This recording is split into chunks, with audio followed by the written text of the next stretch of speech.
Seep, Commander Mimi on social media, and I'm a specialist on healthy conflict management for couples. This video is why you're second guessing yourself. Some people just keep second guessing themselves and they're not sure, and how to finally trust that inner voice, which I call your inner compass, because that inner voice is what's going to help you go towards the life of your dreams. And what happens is that sometimes when you're trying to make the right choices in life and try to seek a life that's good for you, you end up feeling guilty about it. Or maybe you're in a life that you just feel trapped, like in a bubble, and no one can see that you're struggling in that bubble. You're trying to make the right choices, but it's still not fulfilling. And it's a very heavy feeling, like you just feel very disconnected with life and almost like out of breath. And I've been there. I've been in relationships which I'm just not doing what I love anymore. Maybe because other people are convincing you, you're letting yourself be convinced that that is the right life for you, or you should be happy with that, and you're not. So, and you're not sure. And maybe that's when some people come to me now and they tell me, like, hey, is this really the right thing for me? And that is a truth that you have in yourself. It's just we're going to talk about what the inner compass is, how it's built, and why how it happens that we start losing touch with it, that we're just not sure anymore if that is the right choice for us or not, and how to reconnect with it. Where is that guiding you? So we're going to touch base on all these topics. Now, it this sometimes starts very, very early on, like people teaching you that, to ignore your feelings, to do not listen to that voice, that you cannot trust that voice. And a lot of people, I've heard a lot of people, you can't do things because they just feel right. And you're right. There's a lot more to it that just feelings, and we're going to talk about that. So first, the internal compass is this sense of like direction, is this sense of knowing how we feel, what our body is feeling, is this awareness of where our mind is, our state of mind, our bodily sensations, what we need to thrive, and what our limits are. Some psychologists call it observing our limits, knowing that that is a limit for us, and it is what it is. That's just your limit. There is one psychologist that I absolutely love and recommend. His name is Dr. Siegel. He's he has a bunch of really good books, but Mindsight would be a book that I really recommend for this. And he basically calls it this awareness of first your five senses, then your internal sense, like your how is your body feeling? Then it's this consciousness of where we're at, how much time we have, how we feel in relationship to others. Because I don't know if you've had that feeling where you know that other person is sensing you, how they see you, and how you relate to them, that sense of belonging. So that's part of it. It's not just a feeling, it's not just feelings guiding us. It's a whole bunch of different sensations um that we can take up, also our state of mind, like our thoughts, our beliefs, our assumptions. That's important, and we are the awareness that we can take that awareness into our body, into our mind, into relationships, and based on that, it's hard work, but based on that we can make better choices. And I'll help you out. I know sounds like maybe too crazy. Now, Marshall Rosenberg is another psychologist, and he used to say that every feeling that we get, it's a guide, it's information. It's not a directive, like this is what you must do. It's just information that lets us know that there is a need in you that is guiding you to take action, to have that need met. Now, there's a lot of conflicts in relationship of people telling each other, you don't need that. And I talked about that in another video, just making a very, very clear distinction of needs to thrive and needs to survive. And what we're trying to do is we're trying to satisfy all our needs to thrive, to feel alive, to feel like this life is yours and you are living it your way. So those are the needs we're trying to fulfill. And for that, you need that awareness. Then Dr. Gottman, he's another great psychologist. He basically says that if you're not aware of those needs, you are going to come up to your partner and you're going to basically speak what I call fight language. No, I'm feeling this way, and that's because you are doing this. I didn't do it, and you go into fight mode, into attacking, blaming, defending. And if you have very, very clear what your needs are, what your feelings are, you can start becoming you can enter a conflict with a soft startup and just letting them know this is how I feel and this is what I need and this is how you can help me rather than fight mode. So that's why it's so important to have our compass, our inner voice very, very clear and be very attuned to it so that we can know how to explain to other people what we need to repair and to process our conflicts and our feelings. And Dr. Sue Johnson, she says, she's another great psychologist. She basically says that be feeling emotionally safe, it's a need. And if you learned from early on that you couldn't trust your inner voice, that you couldn't voice it out, because if you said, this is what I need, and you got punished for it, then it's not safe to share your inner world. You can't trust it because you'll get punished. So that is what starts shutting down that inner voice and leading you to not trust it. Instead, turn into what other people are saying that you need, saying that you should feel, because that is what gives you belonging.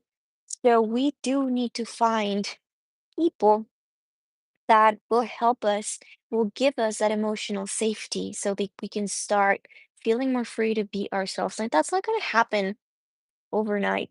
And a lot of people do not know how to give that validation and how to give that emotional safe space. So it takes a lot of resilience and it takes a lot of courage and bravery, not only to be able to see yourself and feel your feelings, because that's scary. It is really scary.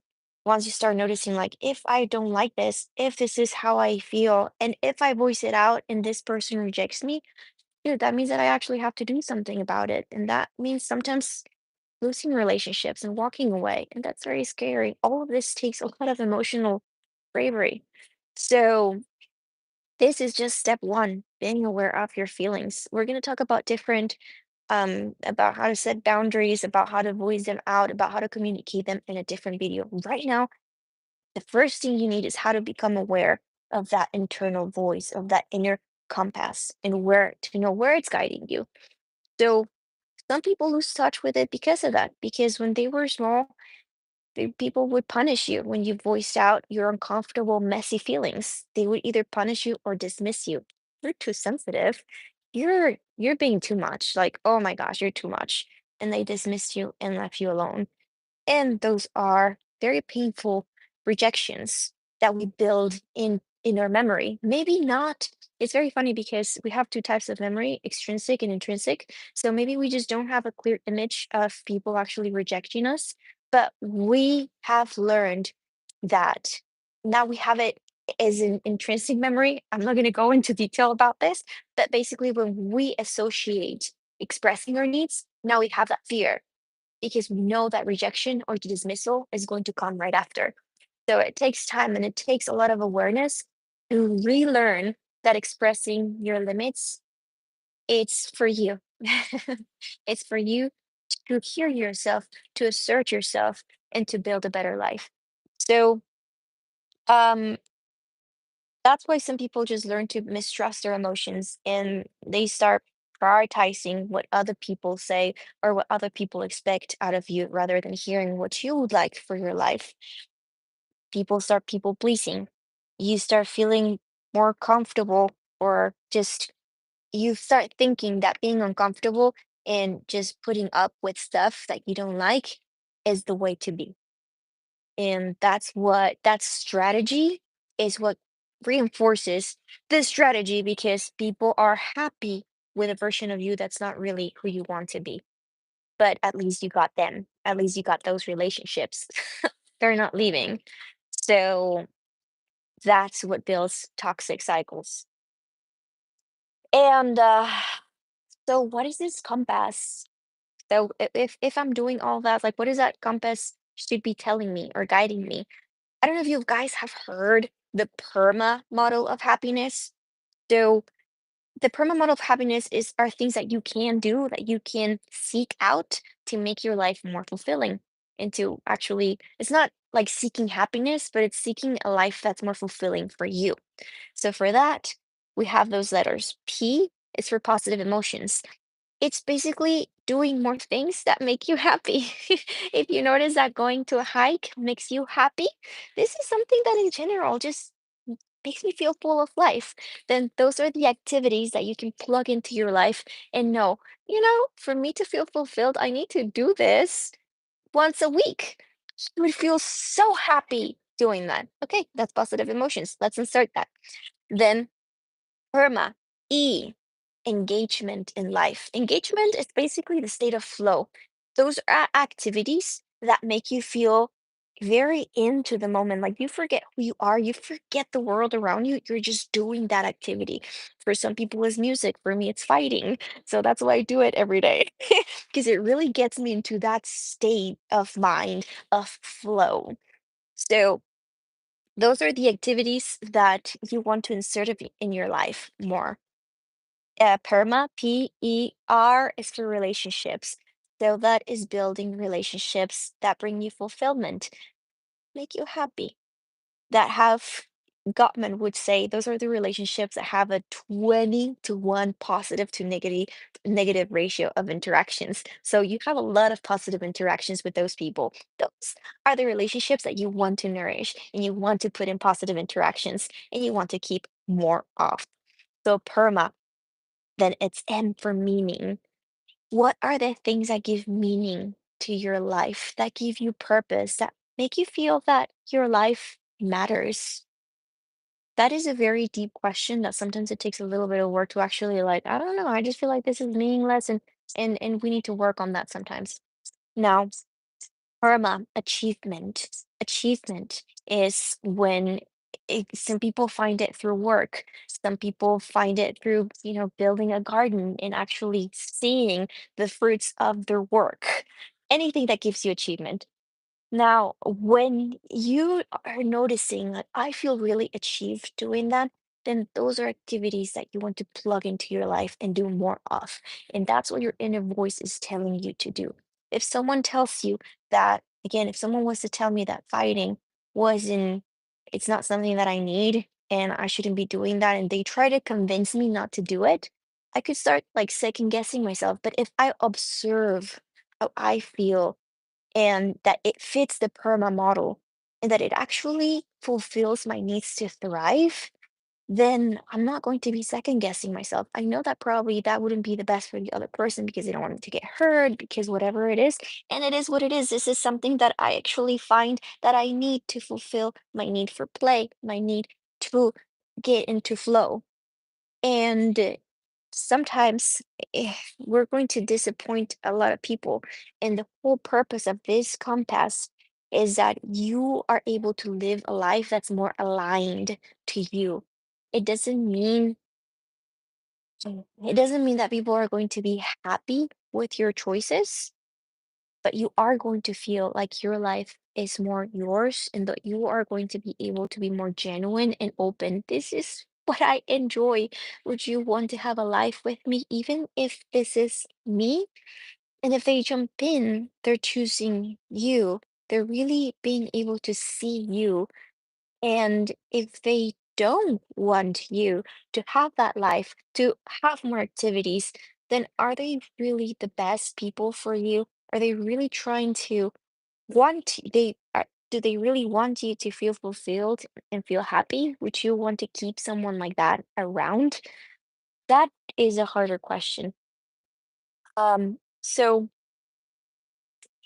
something that I do want to make very, very clear is that there is a difference between emotional reasoning and emotional wisdom. So this is some concerns that some of my clients have, like, how am I going to know if this is just a feeling and I'm acting on emotional reasoning? Emotional reasoning is saying, I feel rejected, therefore I am unworthy, or therefore you are rejecting me. My feelings are telling me that you're rejecting me or you're ignoring me, and that's the truth. And emotional wisdom is knowing that emotions and feelings are just one part of the compass, one element. And it's just information. It doesn't mean that that's the truth. It is a hard internal fact that you felt rejected. That's a fact. You felt rejected. That's what it is. But is that true though? Where you rejected? That is what can be challenged. And that is what we can go into. Okay, I felt rejected. And what does that mean? What does that say that I am taking this situation? What's the meaning that I'm giving it? Why do I believe that? And we can go on to challenge our thought patterns. And we can really reappraise and ask and use more information to decide on your choices. That's more like emotional wisdom. Now, that is hard, right? But there is a list. You can actually go into an app or you can go into a website and look into cognitive distortions. This is just one of those. And there are a lot of them, like personalizing or seeing things black and white, are there's just basically so many assumptions or logical fallacies that we can make. And I mean, heck, why not? Go ask ChatGPT, am I making a logical fallacy here? Are my thought patterns clear? And you will you will feel it. It will tell you it's not just about feelings, it's not just about logic, it's a middle ground. And it's not just about feelings and thoughts, it's also about bodily sensations. It's also about how other people feel belonging. So this is a whole realm of things that need to be taken into account for you to find clarity, for you to find like no matter the outcome, I know that I'm living a life that's aligned to my values and to what I need to feel fulfilled. This is what it is. It might get me kicked out of this job. It might. But maybe that means that that's not the right job for me. Maybe that means that this is not the right person for me because this is true to what I want in my life. And that's the hard part about it, but you will really be able to let things go, that feel that just drain you, that make you feel trapped in that relationship that I was able to be like, yeah, you know what? I'm not hiking. I'm not fighting. I'm not doing the things I enjoy at all. I'm living this life in a way that this person thinks is the best and safest. Yeah, we should stay home and play video games all day. Like, that's not the life I want to live.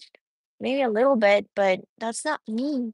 That's me trying to make this person happy and be the person that he wants me to be. So I was like, I get it. You don't want to do this. No, but you're being selfish. You want to go hiking. I don't, my skin burns. I'm like, I get it. I get it. I get it. It must be really shitty. You don't like it. And I need this to just feel like I'm actually enjoying my life, like I'm exploring the world. And I get it if you don't want to do it. I need to do it. I need to do these things. That's what I'm meant to do. I'm explorer. So I'm going to go on my own. No, but you are being this, you're being that. I probably am. I probably am, and we're probably not a match. If that's the case, you're free to come by or not come by. And this is what I know I have to do. And it sucked. And it sucked. But truthfully, doing those decisions and allowing the other person to be upset and allowing the other person to make the best choices for them and saying, I care for you. Maybe this is not the best relationship for you. You don't seem very happy with the Mimi that I know I want to be. I don't want to be in this bubble anymore. I don't want to be feeling trapped and drained and like I'm not enjoying my life. I want to enjoy my life. It's so short. And I think I want you to enjoy it too. So maybe do what's best for you. You extend your hand and you say, this is the life I want to live. And if the other person says, okay, I'll jump with you and grab your hand and they live the life with you and they're happy with it, cool. If you extend your hand and this is what I want to do and they say no, then be you, be happy. Let's all shake hands and agree that we're not a great match. And that's how happy breakups can be. Some people get very resentful and they just keep blaming you for because you're being selfish, you're being whatever. But the truth is, this is your life, and you are going to know that your inner compass is aligned and recalibrated when you start feeling like, yeah, like this is what I was meant to do this whole time. This is the life I want to live. So so that's when you will know and you will feel it. You will be sure, you will have that certainty. What's uncertain is what's going to happen. We don't know what's going to happen, but will have that certainty that this is the life I wanted to live this whole time. And well, that's it for today. We went on what was the inner compass, what you need to recalibrate it, and where is that guiding you. So if you are still finding your way and trying to recalibrate your compass, I'm here for you. And I would love to help you walk this path and find it with you. Now, I have some spots open for coaching. If you are thinking about it, fill out the questionnaire to see if we're a good match. And it's in commandermimi.com. Go and fill it out, apply so we can see if we're a good match and this is the right program for you. And if not, DM me Compass or send me an email with any questions you have. And if not, just stay here, keep watching this content, and just keep healing, and keep absorbing it so you can, so we can evolve together.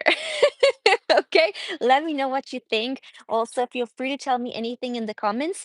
I like doing these lives because I like to see if there are any good questions, and I can check them out and make a video for you guys next week.